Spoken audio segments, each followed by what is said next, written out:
शादी की इन तस्वीरों और वीडियोस को देखकर अंदाजा लगाना मुश्किल है कि सोनम ने राजा रघुवंशी के प्रति अपने मन में इतनी नफरत भर रखी थी कि उसे जान से ही मार दे।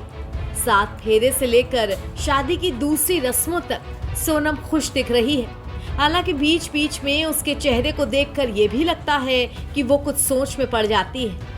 मेघालय पुलिस फिलहाल उससे पूछताछ कर रही है, लेकिन बेहद शातिराना तरीके से वो सवालों के जवाब भी दे रही है। इस बीच सोनम की शादी का पूरा एल्बम आया है।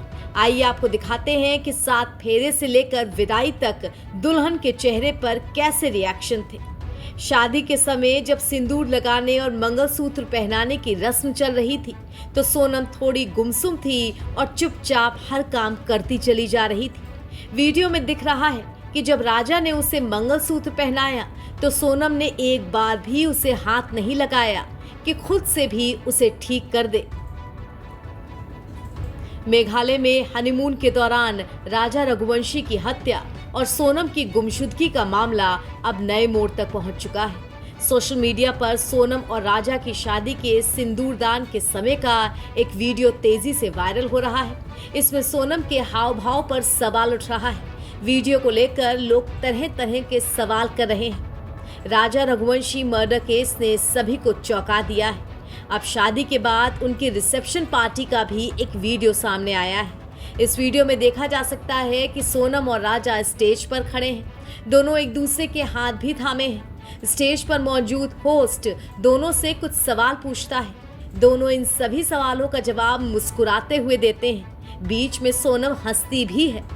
इन वीडियोस को देखकर अंदाजा लगाना मुश्किल हो जाता है कि रिसेप्शन के बाद इस तरह की हत्या की साजिश रची भी जा सकती है।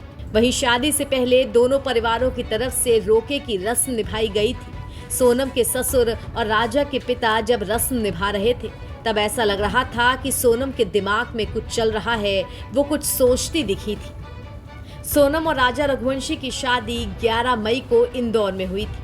हिंदू रीति रिवाज के अनुसार सभी रस्में निभाई गई थी। इस दौरान शुरुआत में दोनों काफी खुश दिखे थे, लेकिन बाद में दिखता है कि दोनों कुछ सोच में पड़ जाते हैं। शादी की रस्में संपन्न होने के बाद दुल्हन अपने मायके से ससुराल के लिए विदा होती है। इस दौरान सोनम अपने परिवार के लोगों से लिपट कर रोती है। सबसे पहले वो अपने पिता देवी सिंह रघुवंशी के गले लगकर रोई और उसके बाद भाई गोविंद रघुवंशी के पास जाकर के रोती है। बताया जा रहा है कि सगाई के बाद से ही सोनम राजा को निपटाने की प्लानिंग में लग गई थी। उसके शातिर मन को कोई भांप नहीं पाया।